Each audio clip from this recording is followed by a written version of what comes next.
The movie begins in a vast desert. Catherine, a determined woman, arrives on horseback and meets a young boy named Edward. She thanks him for the horse and asks if they can go on a boat ride.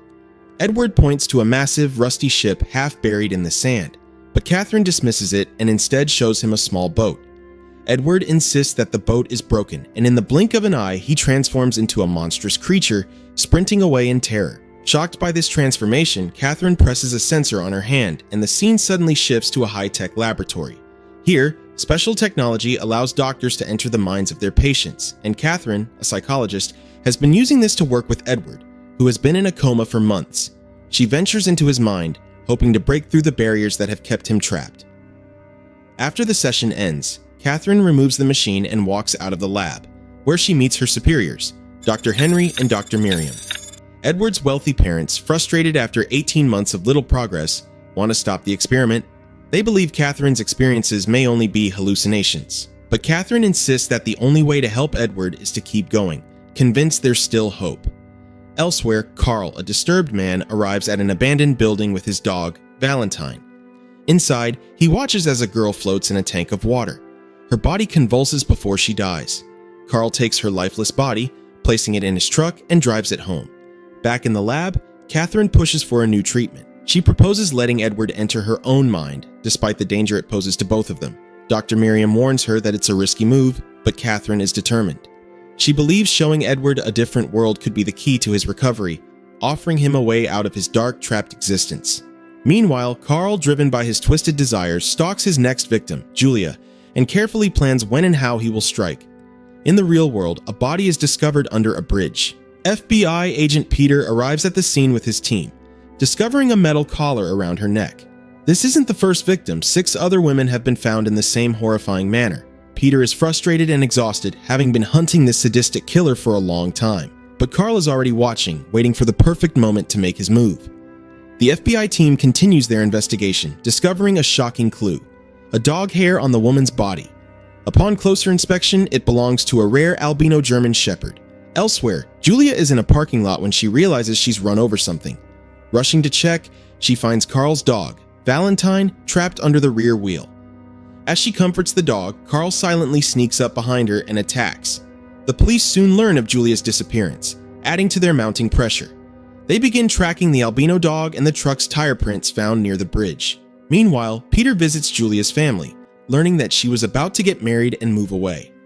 As he returns to the investigation, his partner calls with a lead. A dog breeder remembers selling an albino puppy to a strange man. They have an address. The police rush to the address, where they discover Carl Rudolph, a man with no criminal record and no gun registration. Meanwhile, Carl is at home, relaxing in his bathtub when a sudden seizure strikes. He stumbles around his house in panic, but eventually collapses. When the police arrive, they find Carl unconscious on the kitchen floor. They search the house but find no sign of Julia. However, they do find the albino dog. Carl is taken to the hospital while Peter investigates the basement. There, he discovers bleach containers, strange toys arranged in disturbing poses, and chains hanging above a table with a grim logo: The Carver. Horrified, Peter watches footage of the girl's death on a nearby TV. Meanwhile, Julia is locked in a glass cage, desperately calling for help. But time is running out. Back at the hospital, a doctor informs Peter that Carl suffers from a severe form of schizophrenia, likely contracted in utero. The doctor believes the trauma from the water triggered Carl's condition. However, Carl's condition is so severe that no medication can awaken him. The only hope is to wake him up before it's too late for Julia. Peter pleads with the doctor, explaining that Julia is trapped in a room that will soon be flooded. Carl is the only one who knows where she is, so they have no choice but to wake him. The doctor suggests that Catherine and her team might be able to help. Peter, in desperation, takes him to Catherine's facility. He explains the urgent situation, asking Catherine to enter Carl's mind and find Julia before the water rises. Realizing the urgency, the board quickly approves the emergency procedure, and even Edward's parents agree to put his treatment on hold. However, the final decision rests with Catherine. She explains that schizophrenics often can't distinguish between reality and fantasy. Even if Carl is conscious, his perception will be distorted. Gaining his trust could take months, but when Peter urgently stresses the need and shows her the video of the previous victims, Catherine reluctantly agrees to help. The team begins preparing for the procedure. Catherine explains that Carl's obsession with chains comes from the sensation of anti-gravity. similar to floating in water. Dr. Henry adds that the machine uses a neurological synaptic transfer system, mapping one person's brain to send the signal to another. Catherine has a microchip implanted in her arm, which will allow her to return to reality by pressing it at any time. The session begins, and both Carl and Catherine fall into a deep sleep as their neurological systems connect. Catherine soon enters Carl's mind, finding herself witnessing a disturbing memory of young Carl being baptized in a small lake by several adults. She follows him into a dark tunnel, where she sees a black dog shaking off blood. As Carl climbs a huge ladder to a room, Catherine follows only to find a large horse standing in the center with the boy cowering in a corner. Catherine attempts to talk to the child and gain his trust, but he keeps looking at his watch and suddenly shoves her away from the horse. In a horrifying moment, sharp blades descend and mutilate the animal, yet it remains alive despite the horrific injuries. Catherine realizes that Carl had been trying to protect her. As Carl runs away, Catherine follows him into a new room where she's horrified to find cages containing women transformed into mechanical dolls.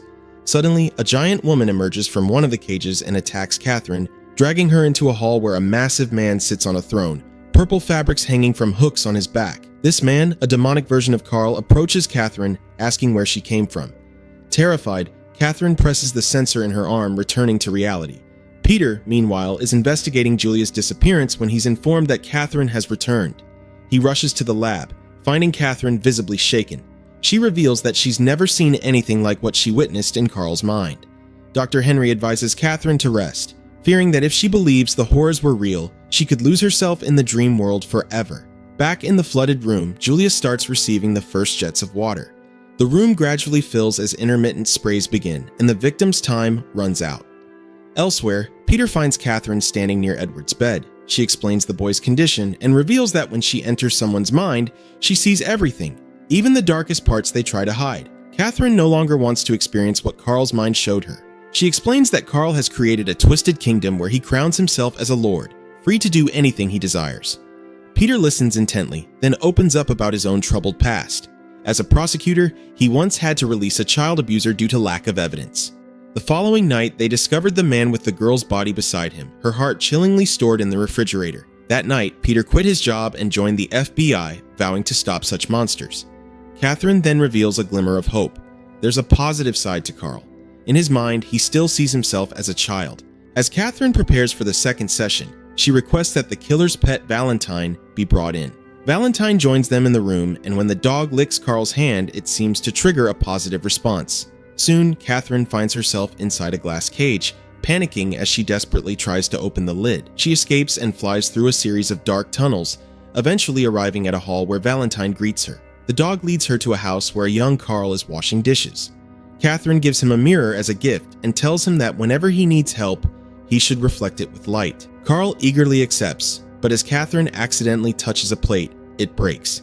The terrified boy hides her in a closet just as Carl's father enters, scolding him for the broken dish. The man then starts violently beating Carl, while Catherine watches helplessly. She witnesses other moments of abuse from Carl's childhood, each one deeply traumatizing and leaving permanent scars on his psyche. In the next scene, Catherine sees an adult Carl near a bathtub with the dead girl's body floating in it. He tells her that she's his first victim, and when he asks why she's there, she explains that she wants to help him. But Carl doesn't believe her. He opens up about the day his schizophrenia was first triggered, the day of his baptism when his father forcefully submerged him in the water. Carl thought he was drowning, but no one helped him, leaving him alone and terrified. When Catherine asks where Julia is, Carl refuses to tell her and becomes angry. He retreats into a dark corner, and soon, the demonic version of Carl appears, attacking her and placing a metal collar around her neck. Back in the real world, the doctors realize something has gone horribly wrong. Catherine is now trapped inside Carl's mind, unable to abort the dream. Seeing this, Peter offers to enter her mind, even though he's not trained for such a procedure. With no other option, he prepares to take the risk.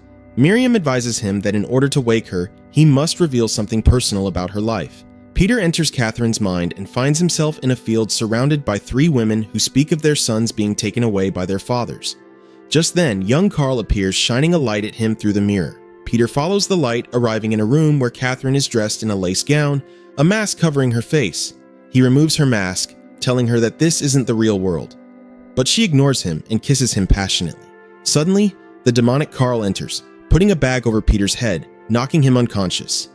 Peter wakes up, tied up, and trapped. The demonic Carl begins slicing open his stomach, removing his intestines, while Catherine watches with a disturbing smile. Desperate, Peter tells her this isn't real and reminds her of the pain of losing her little brother in an accident.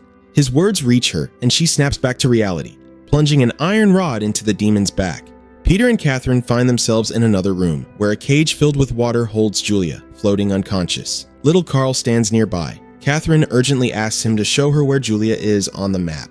As Peter watches carefully, he notices the Carver logo on the tank, just like the one he saw in Carl's basement. Carl reveals he knows where Julia is and suggests they leave, but Catherine promises little Carl they will return to save him. Just as she makes this vow, the demon appears and takes the child away. Back in the real world, Peter immediately calls his team, instructing them to gather all the information about the Carver industrial equipment, who used it, who sold it, and who bought it. Meanwhile, Julia's cage begins to fill with water, and she desperately struggles to stay alive. Dr. Henry notices that Catherine is preparing to enter Carl's mind again. He and the other doctors try to stop her, but she locks herself in the lab. In the dream world, Catherine finds herself wearing a nun-like outfit and meets little Carl once more. The boy expresses a desire to stay with her, but she explains that it doesn't work that way. Suddenly, little Carl transforms into adult Carl and tells Catherine about the time he found a bird with a broken leg. Fearing his father's wrath, Carl drowned the bird himself. He implies he wants her to kill him, but Catherine refuses. Before they can continue, the demon arrives, attacking them again. Back in the real world, Peter learns that the tank was sold to a man who started a factory but went bankrupt. When the state acquired the land, they discovered Carl had been hired to seal the property. With this new lead, Peter and his team rush to the location. Meanwhile, in the dream world, Catherine fights the demonic Carl, piercing him with arrows. As this unfolds, Julia nears death, nearly drowning. The police arrive at the building but find nothing. Julia manages to break off a pipe from the ceiling, taking in precious air, but her time is running out. Catherine continues to battle the demon, driving a sword into his chest. But as she does, she notices the little boy is also hurt. She realizes that Carl's two personas, his childhood and demonic version, are intertwined. To kill one would mean killing the other. As the bloodied child pleads for her to stay and save him, Catherine faces an agonizing choice. Meanwhile, Peter follows a pipe to a hatch leading to the basement. There, he finds Julia, submerged in the water and breathing through a tube. He urges her to swim to safety and destroys the glass, flooding the basement. The water finally frees Julia, saving her from certain death. Back in the dream world, Catherine, tearfully, drowns little Carl, putting an end to his torment and destroying the demon once and for all. As Carl's mind shuts down, he experiences a seizure before passing away. His dog, Valentine, senses his death and begins whimpering. Catherine wakes up, breaking down in tears. Meanwhile, Julia, saved and alive, sobs in Peter's arms. Days later, detectives comb through Carl's basement and Catherine arrives to see the house. It's revealed that she has adopted Valentine. She and Peter briefly chat, where she explains her plan to use the reversal technique to bring Edward into her own mind. Peter expresses his concern for her, but Catherine assures him she'll be fine. He thanks her for everything, and they part ways. In the final scene, Catherine and Edward are back in the desert, where the movie began.